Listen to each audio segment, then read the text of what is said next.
Hello and welcome to another episode of Sensational She-Geek live from Yancey Street. Today is Friday, March 19th. We are already towards the end of March here, and this is episode 9B. There's a lot of exciting things happening today and that have been happening this week.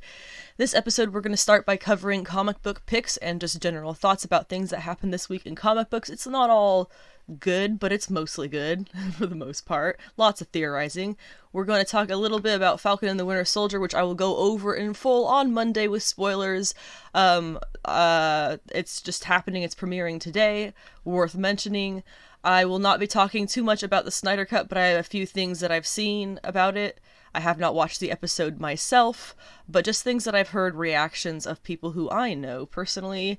I will talk a little bit about Superman and Lois episode 4, which I did watch this week already, yay. I really am continuing to enjoy the crap out of that show, so I will talk about that for a little bit. We have some Cowboy Bebop live action adaptation news, some Naomi Casting TV show for the CW news, some free Comic Book Day 2021 updates, and finally, the DC June Solicitations. I don't believe Marvel has theirs out yet, but I have some general thoughts on what DC has announced for June and what that may mean for between now and then and for what's coming after that. So stick around, we have a lot to cover today. Once again, I will not be talking extensively. I have not watched Falcon and the Winter Soldier episode 1 yet, and I have not watched the Snyder Cut yet, so I'll be talking about both of those Monday. I was talking about before potentially making a special episode to discuss the Snyder Cut. However, the more I am hearing reactions about it, the more I'm thinking I'm not going to actually have too much extra to say. So we'll fill that in on Monday more than likely. If there is an episode that pops up between now and then, that's what it'll be. Otherwise, it'll happen on Monday, and Monday is going to be the 22nd of March. We're really getting into the end of the month here already. We've already gotten through a quarter of the year. So let's go ahead and get started once again. This is going to be a very fun and exciting episode. We have a lot of things to cover, so let's go ahead and get started with the comic book picks, thoughts, and reactions for the comic book things of the week. We're going to be discussing Spider-Woman number 10, Captain Marvel number 27, Iron Man number 7, Justice League number 59, and then the Thor and Catwoman issues that also came out this week, because those are the things that stuck with me that I had the strongest reactions to, so we will discuss those starting now. Starting off, we have Spider-Woman number 10 by Carla Pacheco. Carla is a hilarious person. If you follow her online or have ever heard any of her interviews or things, she is a hoot. And she was actually born on the day that, I believe it was the day that Marvel Spotlight 32, the first appearance of Jessica Drew, came out. Potentially, thinking about that a little bit longer now, I actually think it was Spider-Woman number 1, because she had a little bit of significance in becoming the Spider-Woman writer. I believe it was because she was born on the day that Spider-Woman number 1 came out back in, what was it, like 78 or 79 or something, whatever that was. So that's pretty cool, and she, like I said, is a hilarious person. A lot along the lines of Chip Zdarsky in personality, if you follow him at all or are familiar with him at all as a person. So a lot of that leaches into the series and is what is making the series, I think, really fun. This is the end of pretty much the arc that we started at the beginning of the series. So this is a very long arc that we've been going through. They had a little bit of a hiatus for King in Black, but it was still her doing her stuff, just having to beat the shit out of these symbiotes while still dealing with all this other crap that was going on in her life. This arc, I will admit it was a little bit odd. There was, she took Jessica to some interesting places. It was dark. It was definitely very dark. It was very funny. I noted a few times in this podcast, I believe before, that she is pretty much, I actually, in the last episode, I noted it for all three of these women that I'm going to be talking about in these first three comic book picks. Carla Pacheco is doing for Spider-Woman what, I guess I should say, what Christopher Cantwell is doing for Patsy Walker in Iron Man, and to an extent, Kelly Thompson for Carol Danvers. She's touching on it, at least, and that's good to see. And that is what they're doing for these characters, is they are looking at them as a whole, and they are allowing them to have all of their history, good and bad, and they're making that because the characters have had to work through that. So you're really giving the character a lot more credit by allowing them to fight through the stuff that has kind of been ignored for a long time, because then they can finally come out on top of that and say that, yes, I dealt with that horrific storyline or that horrific thing that happened to me in the past, and now I have come through it and grown from that. So for Spider-Woman, for Jessica Drew, that is a lot to do with her origin. Her origin, as I discussed in the last episode, is a lot darker than most people think. Her first appearance in Marvel Spotlight 32 in, I think, 1977 it was 77. That was basically her as a young woman who had been born from, an experimented on mother, a extremist father. He was in Hydra, and then she was raised to be a Hydra extremist. She was experimented on her whole youth. I believe at one point her mother ends up dying, and then they basically give her a guy to fall in love with, fake kill him, he's really one of their agents, and they do that to get her to be more of a Hydra extremist herself. They frame, I believe it is Nick Fury, to look like he killed her fake, lover who she thinks loves her. She's in love with him. It's a dark origin is what I'm getting at here. It's not a happy story. And so Pacheco has really delved into that weirdness of her origin. She's tied Jessica's health issues into it, her son's health into it. She's given her more family, who I'm curious to find out what's going to happen with that, if they're going to pop up or what, because they kind of sort of are a loose end in this. If there really are her family, we're still not really sure about that, I don't think, either. It was a rough go for Jessica for a little while, but it was very interesting. And this issue, while the arc was very up and down with the brutality of it and it was very rough for her. If you've ever had a moment where you feel like you're just kind of losing it. This is what Jessica Drew was losing it for most of these 10 issues.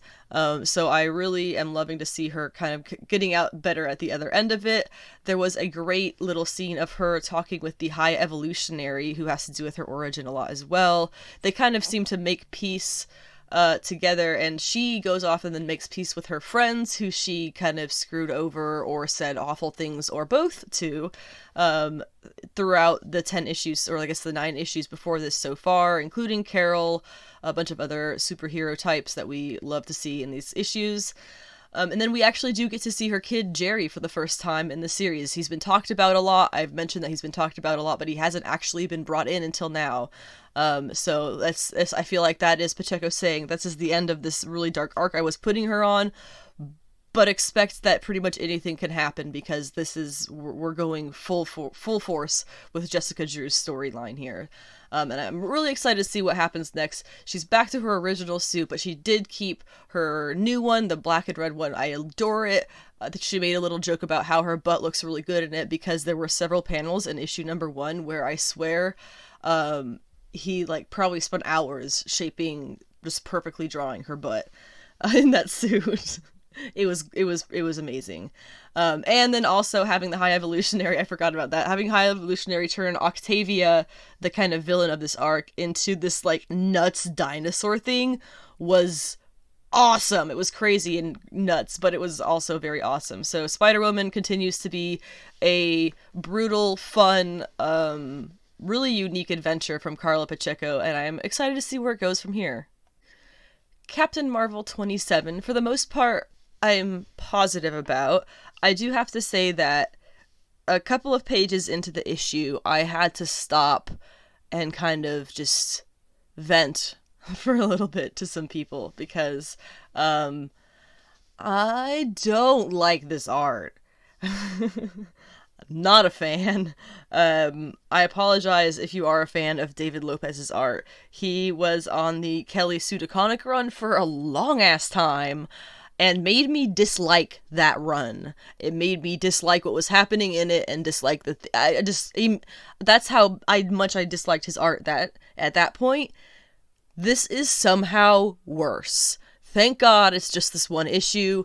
I vented to some people online about it who also read the issue, and they all came back with exactly the same response, that holy shit, this art was the worst part about this issue, and this would have been so much more enjoyable if there was almost literally any other artist on this. It was tragic. The plot was fine, and if I could just be a little bit more specific about why the art is bad, I have never seen so many superheroines drawn unattractively in my entire life. I don't mean that in the sense of, like, body types necessarily, although there was a problem with that. I don't think Jessica Drew is supposed to be a whole head shorter than Carol Danvers and physically petite. I've literally never seen her drawn that way, but okay, whatever.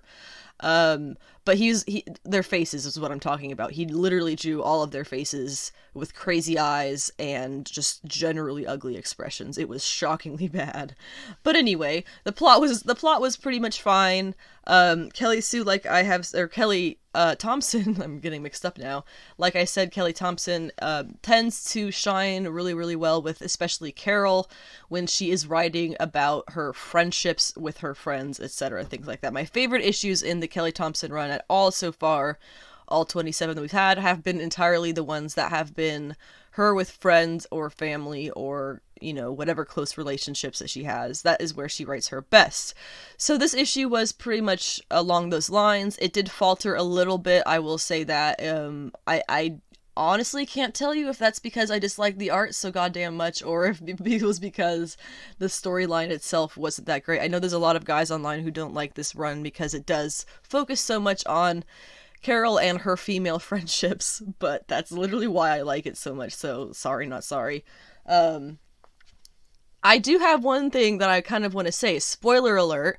What happens in this issue, this is all spoilers, this is not surprising. What happens in this issue is Carol goes out. She's broken up with Rhodey in the last issue, right? So she goes out and they have her friends take her out for a girls' night out, which I guess one critique I have here is she chose to break up with Rhodey. Why is she so broken up about it? This was your choice. I understand that, like, you think the future is real, but that, you know, once again, that's definitely not what's going to pan out to happen in 30 years in the Marvel Universe, but whatever, just like DC Future State, it's not going to be what pans out to happen in 30 years in the DC Universe, but whatever.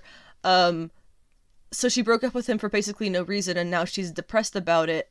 I just feel like it just, I haven't had that situation myself in my love life. So maybe I'm just not, you know, connecting with it. But I just don't understand choosing to break up with somebody who doesn't want to break up. Rhodey didn't want to break up with her. This wasn't a she loved him, he didn't love her. This was a she loves him, he loves her. She just decided to end things situation. So she shouldn't really be that upset, right? I don't know. I'm probably just saying that wrong. But anyway, they go out to speed dating. There's some really, honestly, hilariously written dude bros who she meets at the speed dating, which honestly might be why those dude bros online are mad about it. Because they see themselves being called out. But anyway, and of course, L'Oreal is there, drawn terribly, but she's there, and she's fantastic. I love her. And then the speed dating ends with magical wizards that she goes off to fight again. That happened at the beginning of the issue, and then she goes off to a bar by herself. I have to say, I love the characterization of Monica Rambeau in this because she's written exactly as I've seen Monica and Carol's relationship to be. Monica shows up when it's needed, and then she's gone when she knows it's not. And so it was they don't really have a close, or I would say anything near what a standard female relationship or any really relationship is. They more have the relationship of cousins or sisters or something like that who have known each other their entire lives.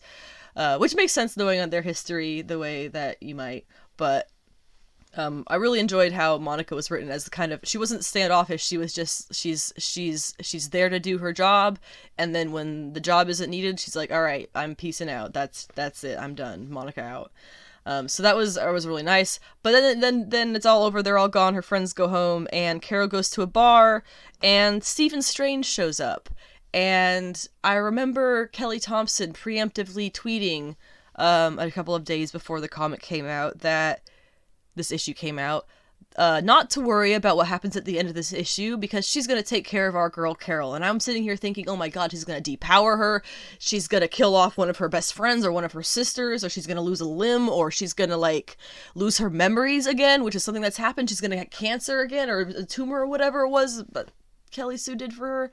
Like, with her, I'm expecting world-ending tragedy.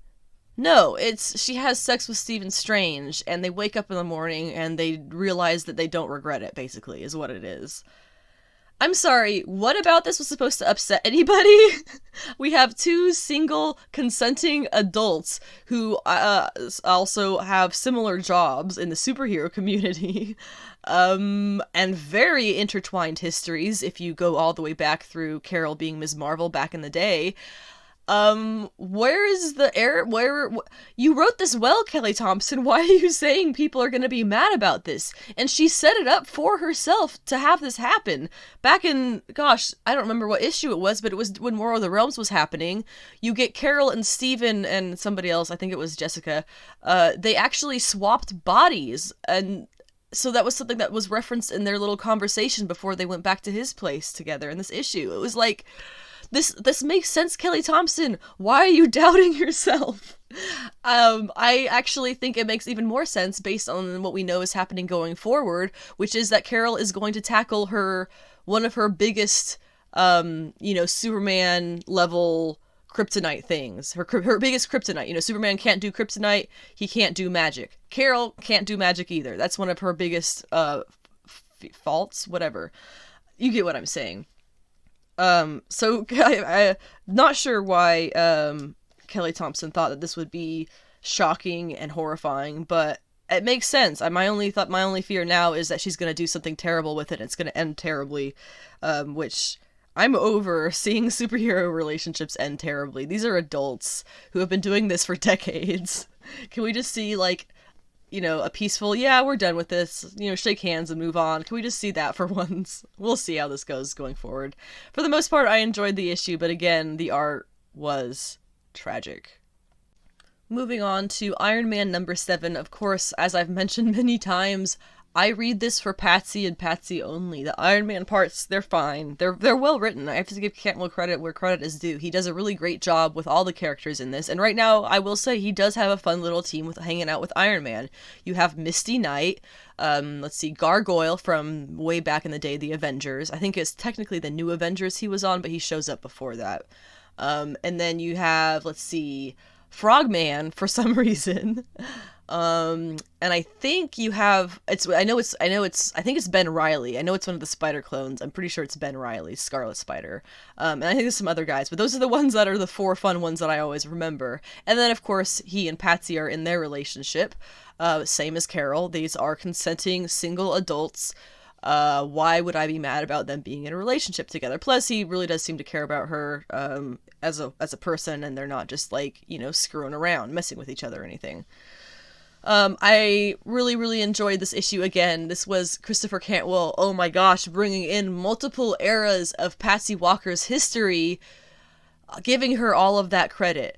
It's acknowledging that entire history, the good parts and the bad, the stuff way back in the 40s when she was first in the comics as a teen romance comic star with her feud/best friend, whatever her name was.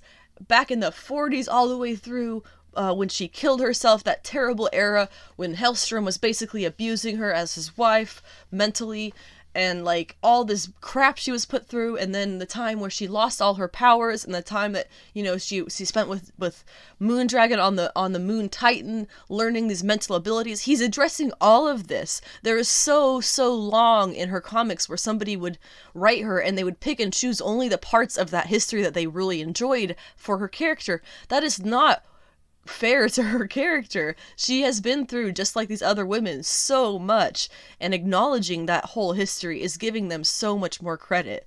Patsy possibly more than these other women, because she has had quite the arc since the 40s. So I had to as I tend to do, I tweeted Christopher Cantwell and the artist Cafu how great this issue was, and how I appreciate basically what I just said, acknowledging the whole history, the different eras of Patsy's time in the comics, because there's so many different eras of them. And he actually responded, but what he responded with was that issue 8, which is the next issue, is going to be all Patsy and Moondragon. Oh my gosh, I knew it was going to have Moondragon in it because they had the preview of the next cover. It's Alex Ross is doing the covers for these, another reason to check out the series. And it's basically the reflection of Moondragon and Patsy in Iron Man's helmet. Really cool covers that he puts out for this stuff. He does the similarly cool, unique ones for Immortal Hulk, if you were interested in that series at all. So I knew it was going to have Moondragon in it, and he came out and said that it's going to be all Patsy and Moondragon. He said they're going to be going back to Centerville High, and it's going to be a lot of fun and a lot of horror elements, which is awesome because when you bring Moondragon into all this stuff, you're adding even more weirdness into her history, because Moondragon, we'll have to see what version of Moondragon he comes out with, but Al Ewing has done some weird stuff with her, but the Moondragon we have right now is technically made up of 2 different versions of Moondragon, the 616 version, and I don't remember what universe version, who came through during, let's see, it was Infinity Wars, the comic series, when Gamora kills Star-Lord, and then, you know, he ends up not being dead, because it's always how it goes with him. And then I think she actually killed Thanos in that series. Yeah, I think she killed Thanos in the beginning of it, too. And that led into a whole bunch of Johnny Cage stuff that he did, and, now I guess it's all leading up to wherever, I don't know, we'll see what kind of Moondragon will show up in this, if it's going to be the Moondragon from 616 or this Al Ewing crossover version. I hope it's just a 616 version, honestly, because you could easily just argue this was before she became that combined version with the other Moondragon, and that was the version that Patsy knew. So we will see. Patsy had mental training with Moondragon back in the day, on the planet Titan, the Moon Titan, I should say, which is something that I have said so many times to people on the internet, to myself. I want to, whether it's if I have to write it, I will, but I want to see Patsy and Moondragon doing their, you know, mental power stuff on the moon of Titan, or at least together addressing that history. And it seems that this is what we're going to be getting in the next issue of Iron Man. Christopher Cantwell was not joking several months ago when somebody tweeted him asking if writing Iron Man was his secret way of getting Patsy her own solo book, and he had responded something along the lines of, "You've found out my secret," or yes, basically. So starting to lean that way a lot more, starting to see that, really loving it, can't get enough of it. This is just doing Patsy so much justice, and I cannot wait for issue number 8. That's gonna be, that might have some fun variants on it. We'll have to see, but looking so much for it. That's probably going to be my favorite issue of the next month. What is it? April. That might be my favorite issue of April. We'll see. Just because I know Cantwell writes Patsy so well, and he seems to understand her kind of in a similar way that I see her. So that's incredibly exciting, and I am just super stoked. I just keep saying I'm excited because that's how I'm excited I am. We gotta move on now. I literally just paused recording this and looked at the solicitation for Iron Man issue 8.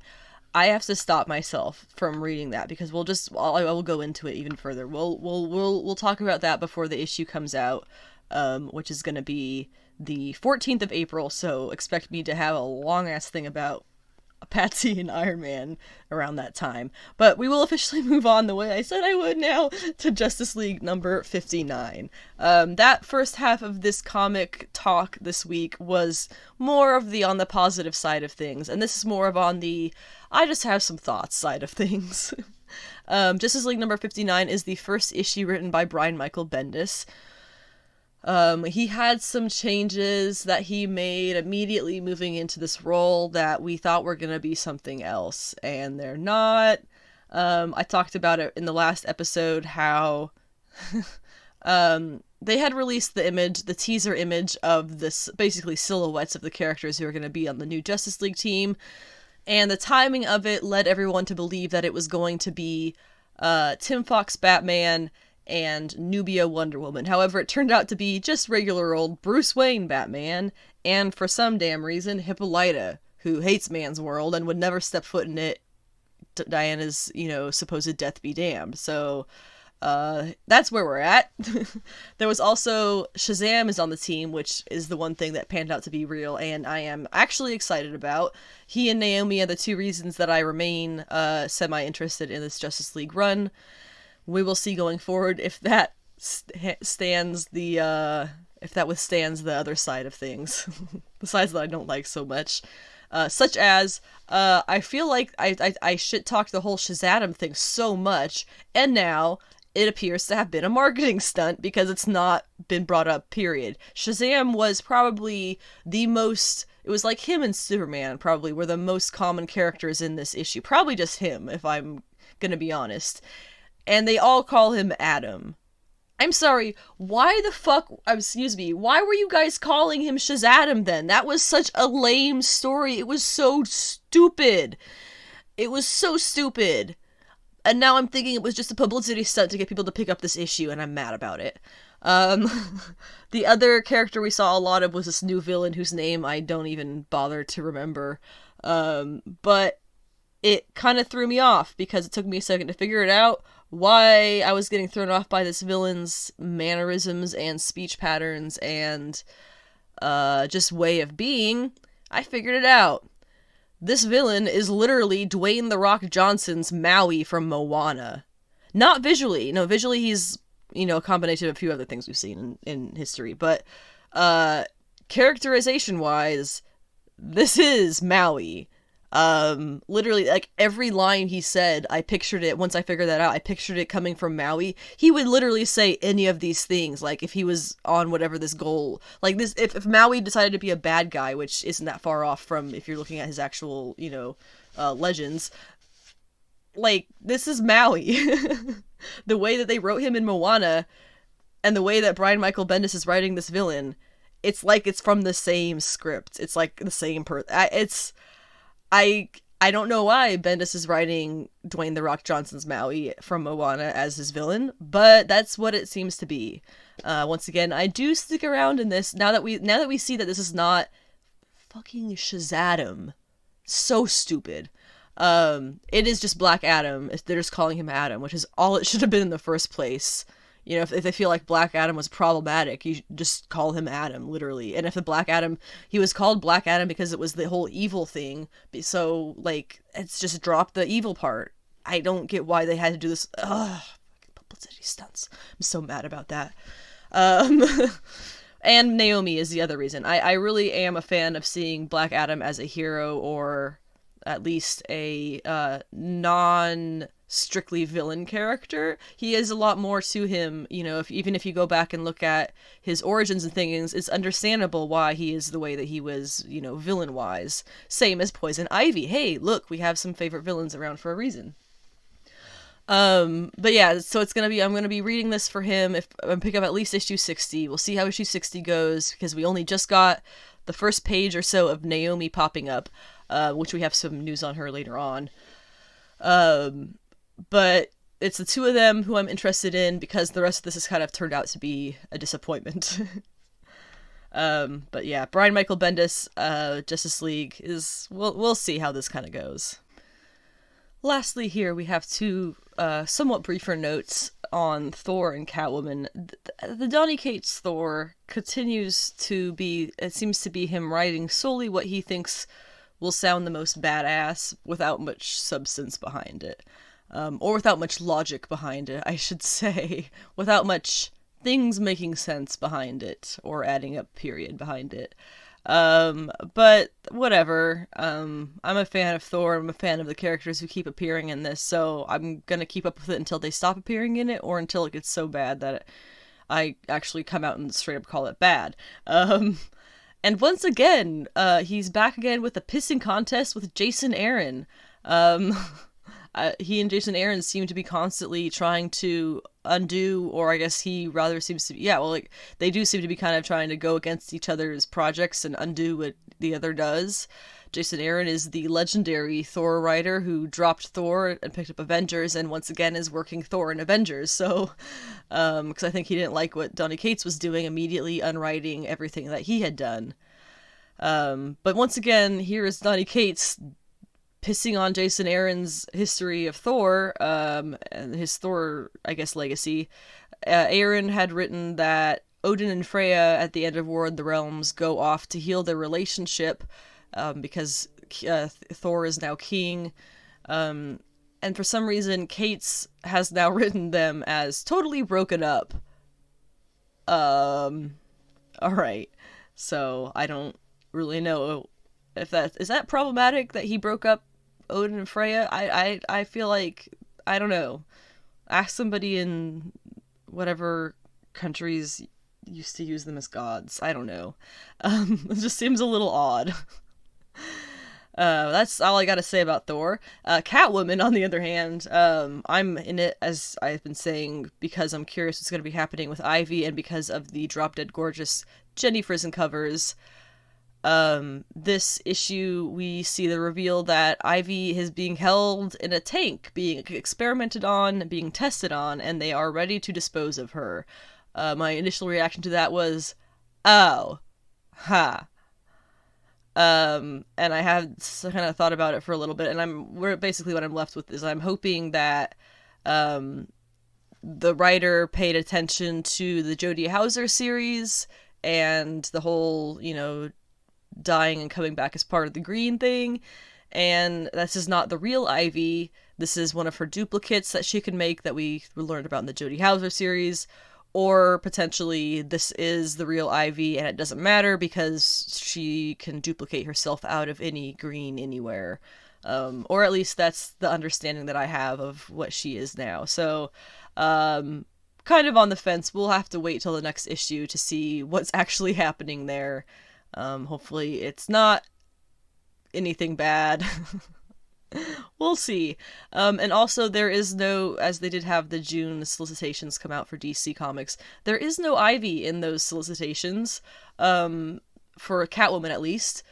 So whatever this arc is with Catwoman and Ivy that's supposed to be happening, I guess it's only for the next 2 issues and that's it. And she is only featured on the cover of the June Swamp Thing issue. It doesn't appear that she's in the solicitation at all, so I'm beginning to worry, as those are written by Catwoman and Swamp Thing are written by the same writer, I'm beginning to worry that, unlike what I thought originally, he does not have a plan for this character, and is just, for some reason, putting her in for 2 issues in each series, so we shall see. And that wraps up the comic book talk for today. Only 6 issues that I talked about. I've read some more, but those are the things that really stuck with me the strongest through reading everything else to this point. Now we're going to go ahead and move on. We'll talk about next about the few thoughts on Falcon and the Winter Soldier, which is coming out today and I haven't watched yet, and Snyder Cut, which came out yesterday, which I have also not watched yet. Starting off, though, with Falcon and the Winter Soldier Episode 1. I will be going over that on Monday's, let's see, that will be 10A episode, is that correct? That will be the 10A episode, that is correct, and that is going to be happening on Monday the 22nd. But, admittedly, I did look through some spoilers this morning, because I was searching for one thing in particular that I didn't see, so I just spoiled the rest of this for no reason. But there are some very loose spoilers here, nothing specific. So I'm not going to spoil it for you because I don't even have the correct information based on people's random enthusiastic tweets. But what I can tell you that's not actually going to spoil anything about the show is that it's a high drama ending, is what I seem to be seeing. It does not appear that there are very many of the big comic villains like Zemo and the Mystery Gang and the young teenage girl, which is, I was looking for her identity. It doesn't look like they have really made an appearance yet. I don't really know for sure. But the show seems to be going after one storyline in particular. I would say it's fairly recent, but they're all fairly recent because these characters, Bucky's only been around as Winter Soldier since 2007 or something, when Ed Brubaker did that. And then we have Sam Wilson's only been the non-Falcon version of his character for the past 5 or so years, right? It's 5 or 6 years. So it's all recent stuff that they're pulling from here.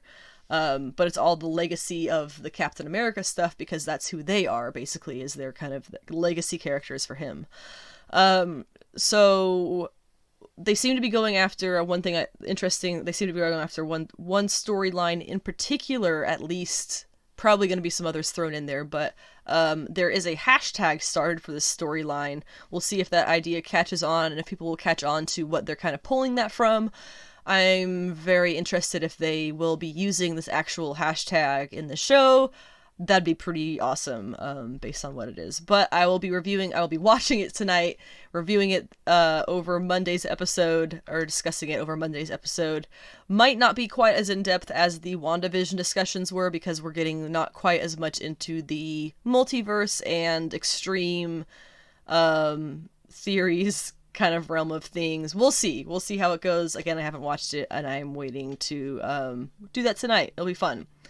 Snyder Cut came out yesterday. I have, again, also not watched that. I will be doing a special... Well, actually, I was going to say I will probably not be doing a special on it.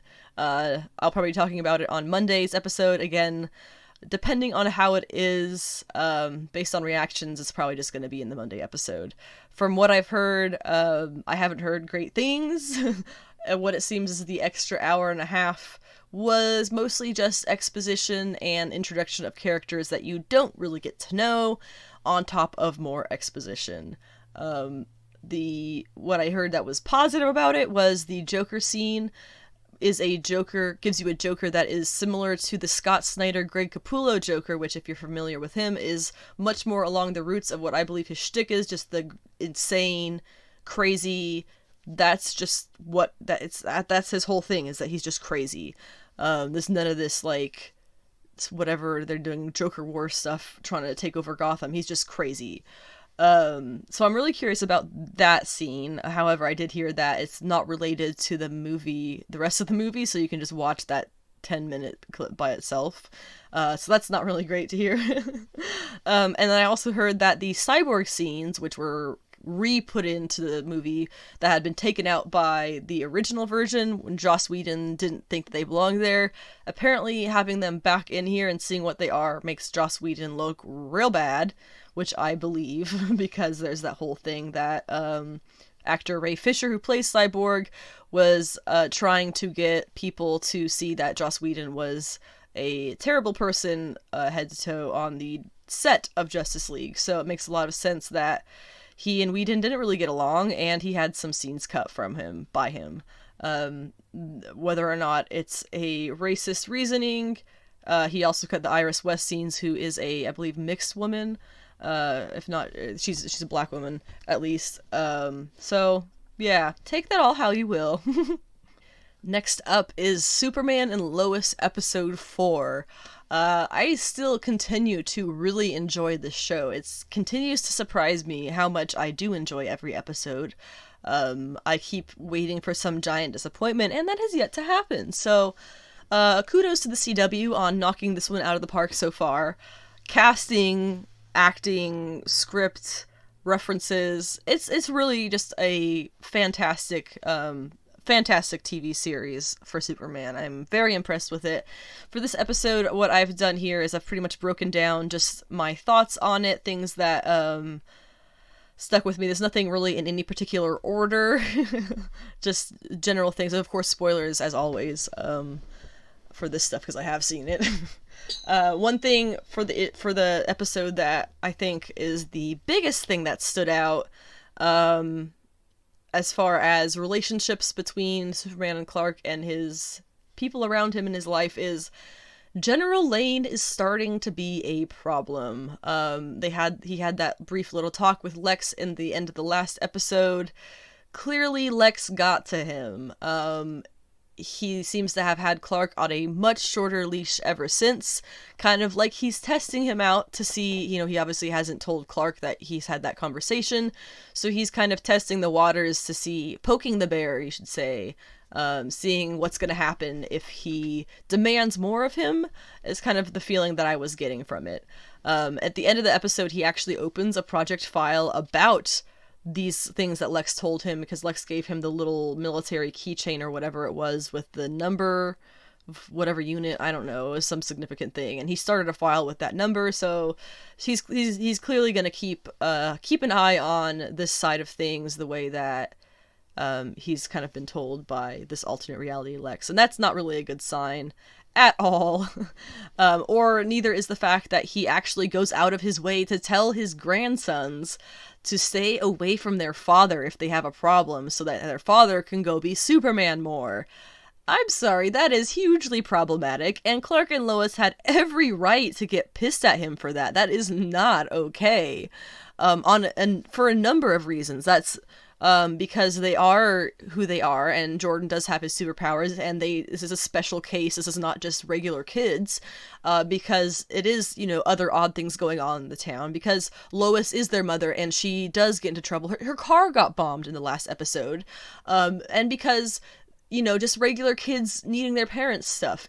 He had no right to cut off all of those reasons for them to reach out to their father, or at least try to. So he's said that he's gonna stop or whatever.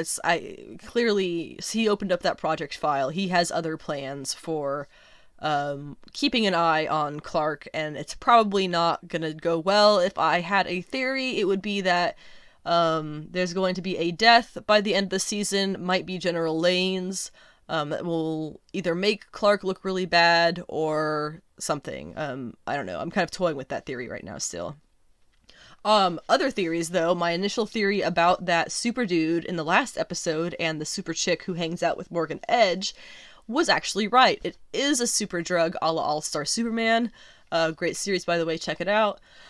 I have a feeling that this redheaded cropped haircut lady is going to end up either dying horribly or turning on Edge, because, first of all, let's face it, no one volunteering for this kind of position and this kind of work is sane, and based on what Edge was wording it, when he was talking to her, she definitely volunteered. And B, I get the feeling that she's gonna be faced with some kind of sisterhood versus job situation, possibly with Lois, where she maybe chooses sisterhood instead. And actually, thinking about it now, about the whole All-Star Superman thing, I feel like I'm slurring my words a little bit. All-Star Superman.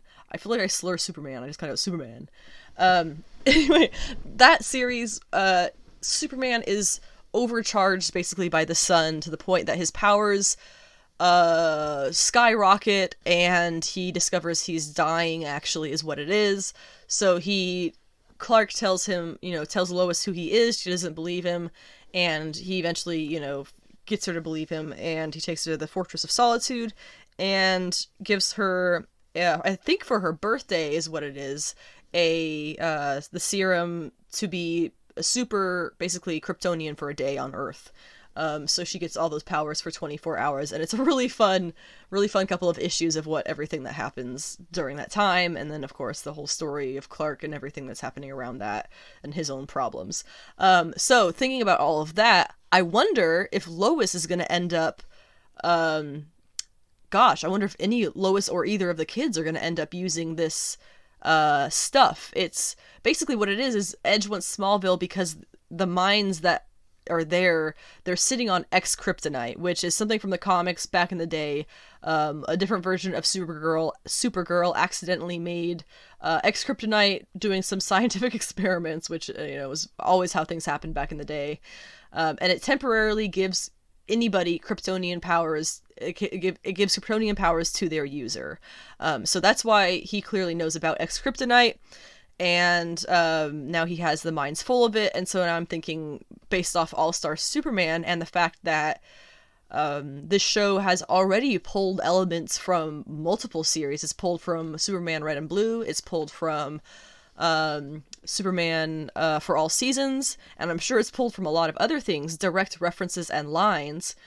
I'm curious if they're going to pull Lois using this super serum. It's X-Kryptonite, but basically what would end up being probably a super serum on herself, the way she does in All-Star Superman. Of course, in that series, it's a gift to her from Clark/Kal-El. But I'm really curious. And if, potentially you could get into the whole Jordan has powers, John doesn't. They get into the X-Kryptonite. What's going to happen then? Potentially revealing powers, maybe even. There's a lot of things that could happen here. And it makes me very, very interested in continuing the show. Aside from that, though, more things about the episode. We have lots more of Clark still struggling to balance out his life. The factors we have pushing on him from, or I guess pulling on him from all edges are, we have General Lane, who wants him in Metropolis more, saying that there's more activity based on him not being there so much.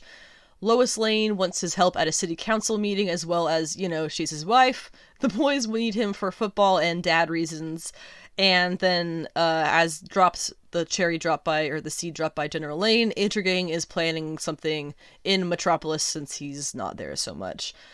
So it's cool to see Superman, the fastest man alive, depending on who you ask, struggle with time management.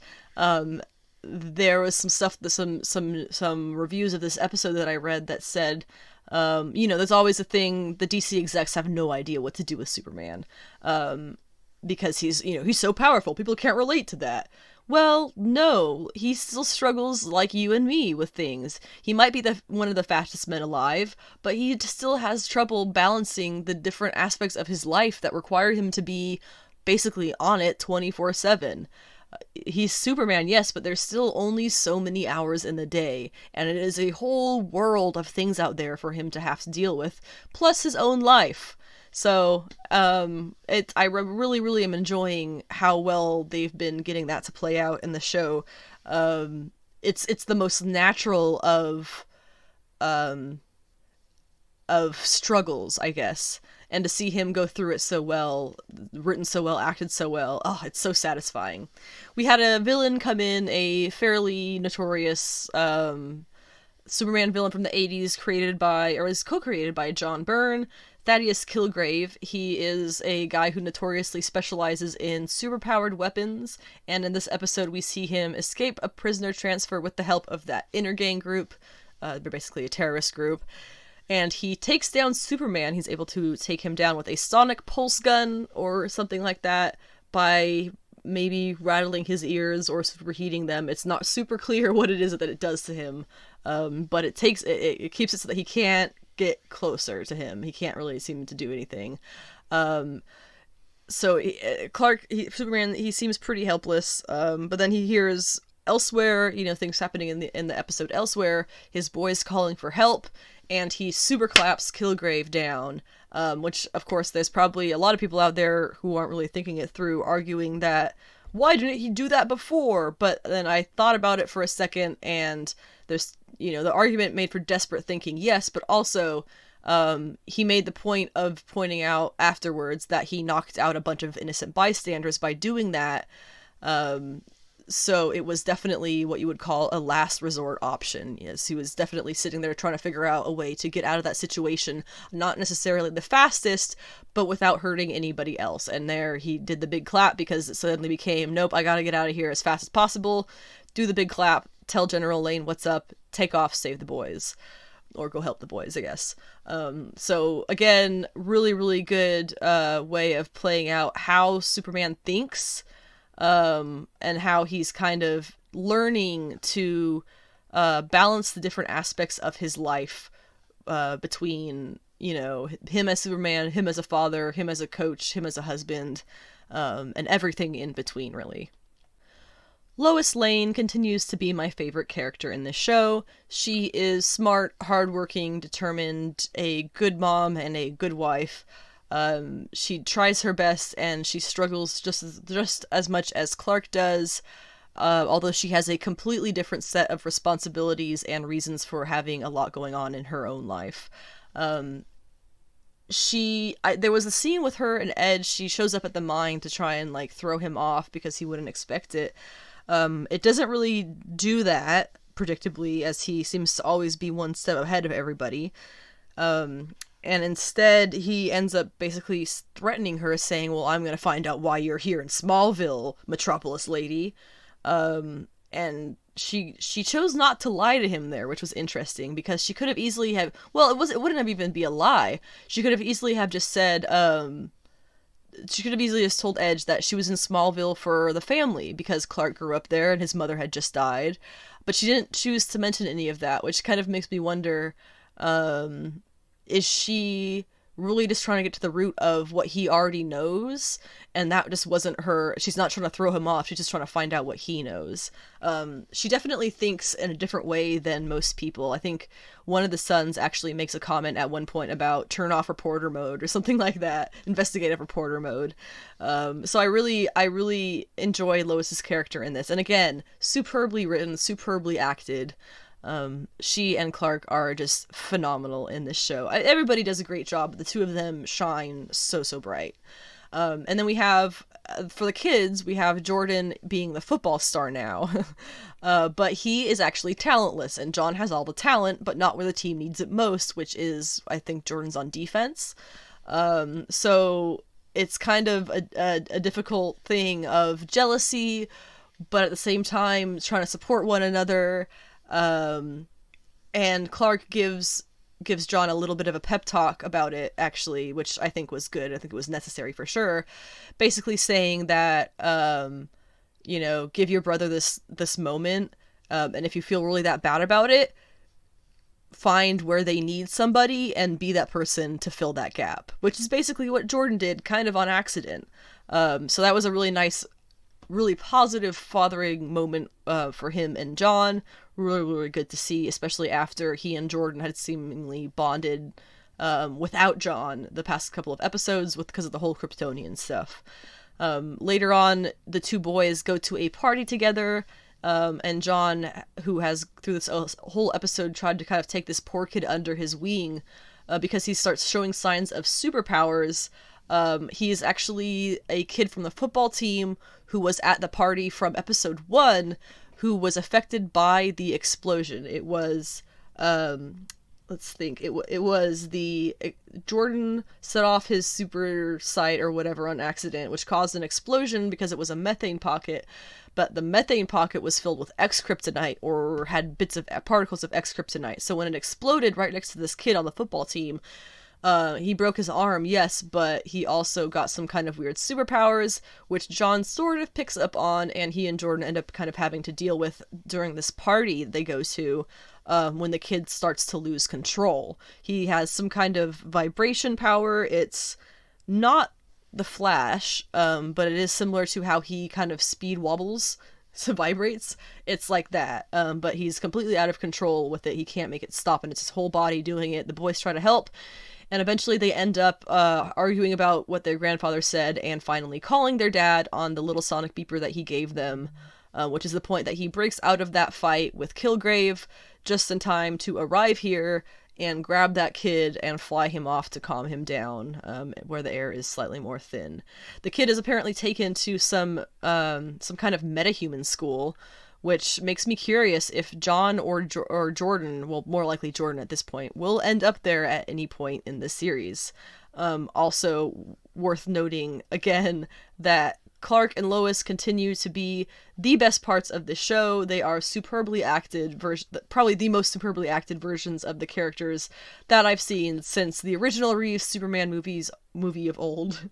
Their chemistry is tactile, and their ability to act as parents and as a team who struggle to reach the same goals through different means because they are very different people leading very different lives. And that whole side of a marriage in their situation, it's all portrayed so incredibly well. And the fact that, Lois, they came together at one point in this episode to reiterate to one another that, yes, we have all this craziness happening in our lives, but we are in this together for a reason, and, you know, we support each other as much as we protect each other, yada yada yada. It was a really nice scene. Just continue to be impressed with this show. There's not really anything I'm seeing as major critiques. I know some people had critiqued that General Lane was so quick to turn on Clark, but I think based on his character, it fits in really, really well. And I'm excited to see what happens next. Of course, this episode was from this past Tuesday, the 16th, I believe, and the next episode will be the 23rd, so I will wait to talk about episode 5? Yeah, episode 5 is the next episode, which I will talk about next Friday, the 26th. And so look forward to that if you are all interested in hearing about Superman and Lois episode 5. I have been greatly enjoying it, and I thoroughly recommend you can watch it for free on the CW site or app or whatever. However, there are commercials, so it's a toss-up. If you're interested, I definitely recommend checking that out. Sorry if there was some background noise there for a second. There was some yard work happening nearby. Moving on, though, from the Superman and Lois episode to Cowboy Bebop news, and it's a very brief bit of news, and that is that the Netflix live-action show has officially finished wrapping Season 1, according to various cast members. The show hopefully will be doing a lot better than some of the other anime live-action adaptations that they've attempted to do in the past.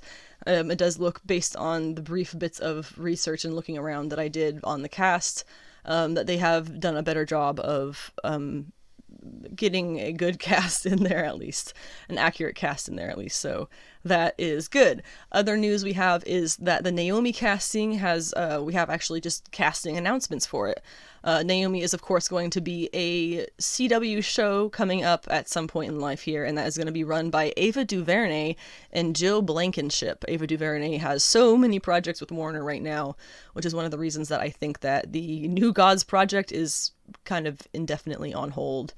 But Naomi has been cast. Naomi herself has been cast as 16-year-old Casey Walfall, who was, I guess, in the Army Wives series. Never seen it myself, so I can't really say much about it. But that's really exciting.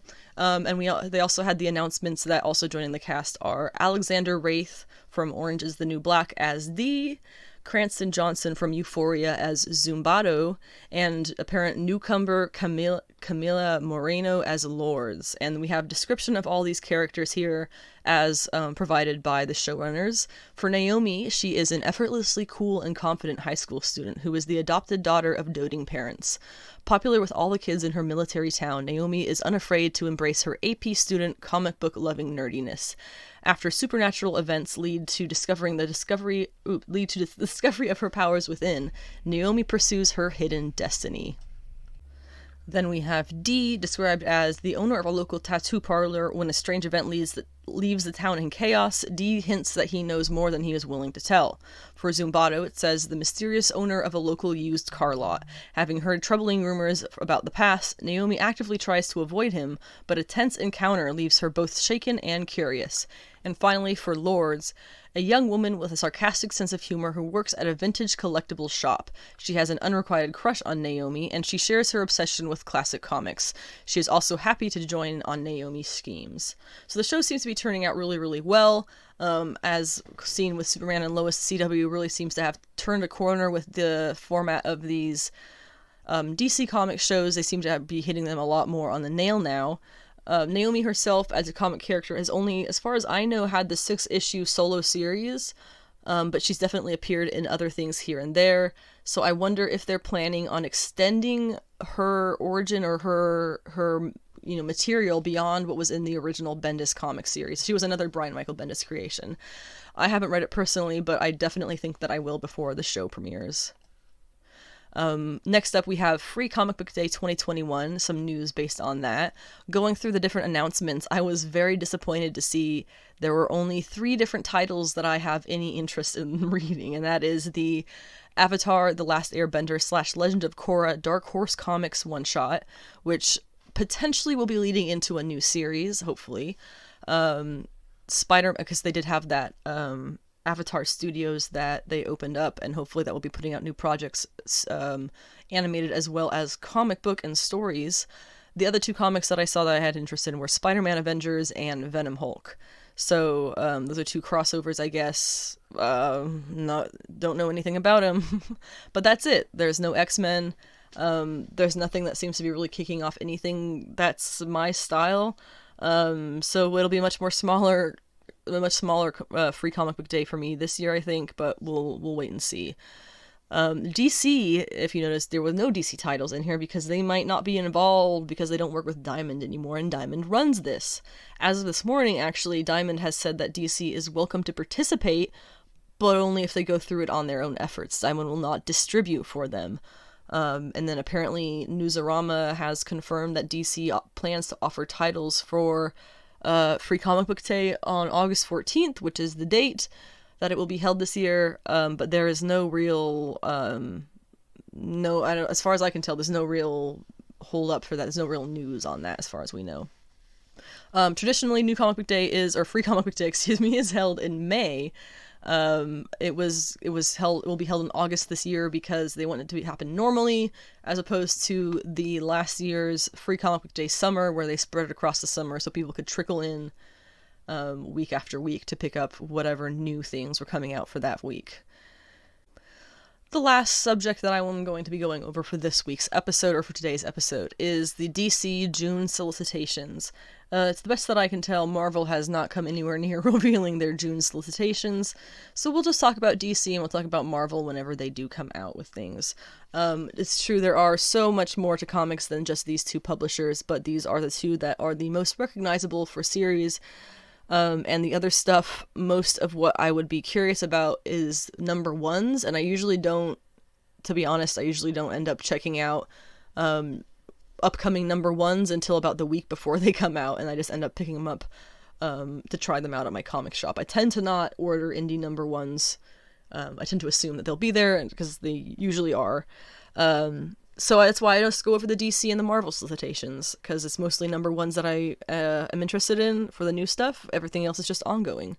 So what we have, we'll go ahead and start. We have Infinite Frontier number 1 of 6 by Joshua Williamson is a series that's going to be starting, I guess, this new era of heroes from different universes. And then we have Infinite Frontier Secret Files number 1, which is going to be the rundown of all the characters in that Infinite Frontier series, which what they have written here is Jade and Obsidian, the children of the original Green Lantern Alan Scott, Psychopirate, the scourge of many a crisis on many an Earth, President Superman, the multiverse's ultimate beacon of hope, Roy Harper, the boy back from the dead, and who just are the totality. So whoever that is, I guess we'll be learning all about that in Infinite Frontier Secret Files.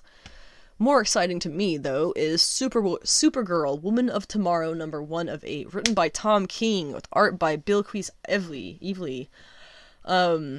Oh gosh, I am so excited for this. I have talked so much about how Tom King is one of my top favorite comic writers. Pretty much anything that he writes, I can guarantee I will be into it. And Supergirl is a character who I did not see coming for someone he was going to write, but now that it's here, I'm super excited.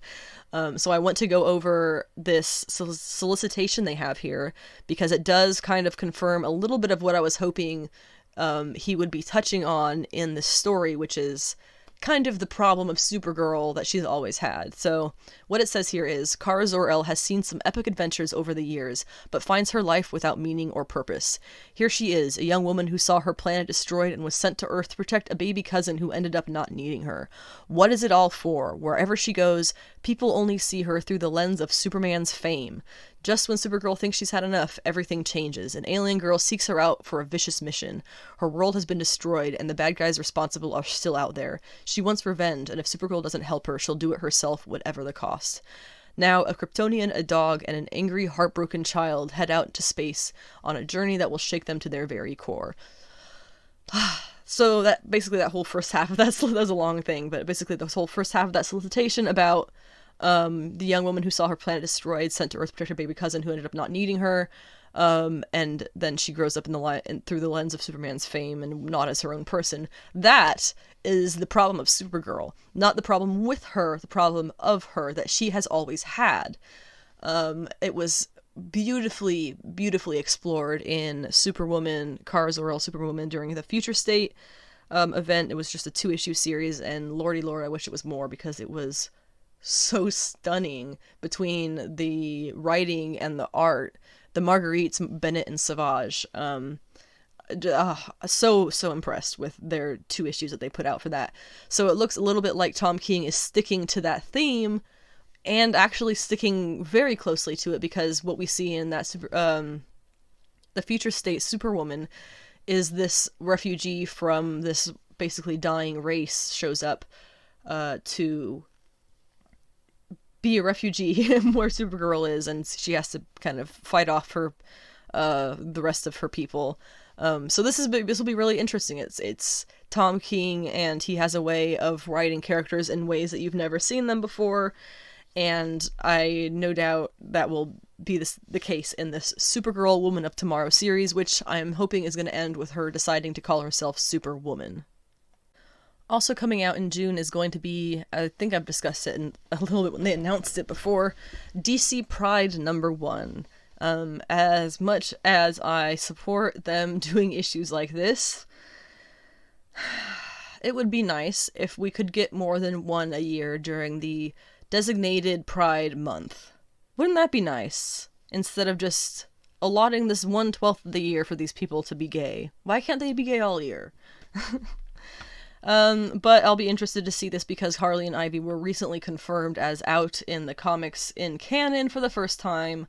So I'll be interested to see how they write the story. I am very not interested to see the Batwoman one, unfortunately, because it is written by James Tynion, who I am not a fan of his writing, and his queer characters are written so poorly. Like, if you read his Alan Scott Green Lantern story of him coming out to his kids, that was the most uncomfortable, unrealistic coming out I've ever seen. No one walks up to their kids and says, "Guys, I'm gay." And they go, "Oh, Dad." No, there's going to be questions. How long have you known? What does Mom think about this? Is this going to change anything? There's always going to be questions when it's between family like that, but whatever. It's whatever. I'm not looking forward to his Batwoman, but I am looking forward to a lot of these other creators because they're actually really good. The other characters who we have in this, besides that tragic, unfortunate Batwoman, is Harley Quinn, Poison Ivy, Midnighter, Extraño, Aqualad, Alan Scott, Obsidian. I don't actually know who that is. Future State Flash. Oh yes, they're gonna be in this. That's exciting. Renee Montoya, Pied Piper, and many more. There's a lot of characters there who I don't actually even I know who, but I'm not who I'm not super familiar with, and who I didn't know were queer. I knew Renee Montoya, obviously Future State Flash, Alan Scott, Aqualad, Batwoman, Poison Ivy, and Harley, but I don't even know who Extraño is. Extraño. No idea. I didn't know Pied Piper was queer either. So, I guess the solicitation continues. It says, this anthology will feature the thrilling introduction of the new hero Dreamer in the DCU, who I guess is not, it says as seen on CW's Supergirl. I guess that's not Beautiful Dreamer from the Kirby days. I was under that impression, but I guess I'm wrong. It says also a pinup gallery with art by Travis Moore, Chris Anka, Kevin Wada, Sophie Campbell, Nick Robles, and more.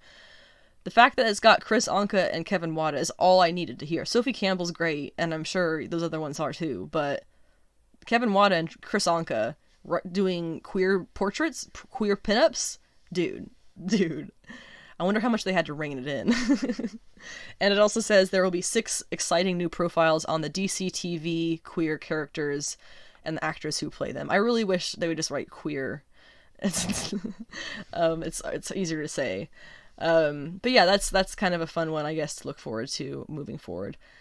Wish it was not just the one issue, wish they kind of let people be like this all year round, but here is our one allotted queer comic of the year. We also have a YA graphic novel coming out in June, Poison Ivy Thorns. Will be written by Jodie Keplinger with art by Sarah Kippen. There is also going to be Batman Reptilian #1, which is I think, ongoing comic written by Garth Ennis with art by Liam Sharp. Garth Ennis did The Boys, Preacher, a lot of really good Punisher stuff, etc. And Liam Sharp is a very, I would say, heavy metal artist. So this is definitely going to be a badass series. I'm thinking along the lines of the original Metal, like just crazy out there stuff.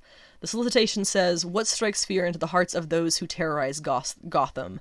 It used to be Batman, but something far more frightening than a mere man stalks the shadows, and it's after Gotham's villains. How savage must a monster be to haunt the dreams of monsters? So apparently Batman Dino? I don't know, but it sounds cool. Batman The Adventures Continue goes on to a second series. I know that was a series a lot of people really, really enjoyed, and that is going to start with issue 1 once again in June for what they're calling season 2. I actually should have checked if this is going to be another digital first, the way that The Adventures Continues season 1 was. I did not check that. If it is, it's probably going to be coming out on digital first. Well, probably digital June. I don't know. We'll see. I didn't look that up correctly. But that is going to be once again written by Alan Burnett and Paul Dini, the team who were doing the first series. And we have just some general notes. Bendis is continuing his event Leviathan, which I thought was finally over and done with. I was not interested in it in the first place. Won't be too much interested in it now. We're getting Wonder Woman Black and Gold, which is a 6-issue series. For the Wonder Woman 80th anniversary. What I noted about the first issue is that you have Becky Cloonan doing her own writing and art for one story, which is a thrill because when she has complete control over a project like that, it tends to be very dark, gritty, and gothic. As opposed to what she and her partner Michael Conrad are currently doing in Wonder Woman, which is much more of a fantasy lighthearted thing. And of course the Black and Gold series is going to be going along the lines of the current Superman Red and Blue, Batman Black and White, and all those other series, which is going to be just the character in these 2 colors. Technically 3 because white is a color. We also have the final issue of Far Sector coming out in June. It's issue number 12. Can't recommend that series enough, seriously. The Mr. Miracle series will be on issue 2 in June, but it still has no hint of Scott or Barda or their kid in any of the solicitations, so I continue to not care. Justice League Last Ride number 2 by Chip Zdarsky continues.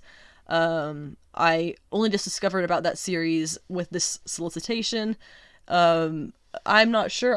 This is not an anthology book the way that Urban Legends is, so I may actually pick this one up. However, I don't think it's canon. Not 100% sure about that.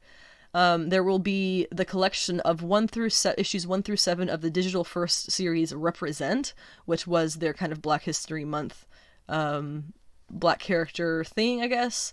And that will be collected in 1 mega issue in June as well. If you didn't hear about the Ruby Justice League crossover series, that is going to be on issue 3 in June. Megan Tetrick actually did a lot of the designs for the characters. I am a patron of her, and she is awesome, and you should all support her. And then we have Swamp Thing number 4 is going to have Poison Ivy on the cover in June. However, she is not mentioned in the solicitation at all, so we'll have to wait and see what happens in issue 2 and 3 before we see if she's going to be involved in issue 4. And finally, Wonder Girl number 2 will be coming out from Joelle Jones, starring Yara Flor. There are spoilers of a kind in the solicitation, so if you don't want that to be spoiled, don't go looking up that solicitation. And I think that wraps it about up for the DC stuff, and really my whole episode for the day. It's a little bit of a shorter one because we're kind of at this interim period between me watching things and things being available to watch and reviewing them at an appropriate time after they've come out.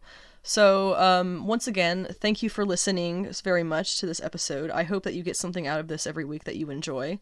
You can find me online. My website is sensationalshegeek.weebly.com. It does have the Weebly extension because I do not pay anything into it right now. You can also find me on Instagram. My Instagram name is Anna with the Comics. My name is Anna. Hi, how you doing? My Twitter is Savage She-Geek because sensational was too many letters. And this podcast is available pretty much most places you can get podcasts. It's everywhere I can get it set up. The hosting site is Podbean, so it's available there. You can get it also on Apple Podcasts, Spotify, and I even upload it to YouTube every week as well, twice a week as well. I've been kind of lax in my website recently because I've been focused so much more on this podcast than on writing things.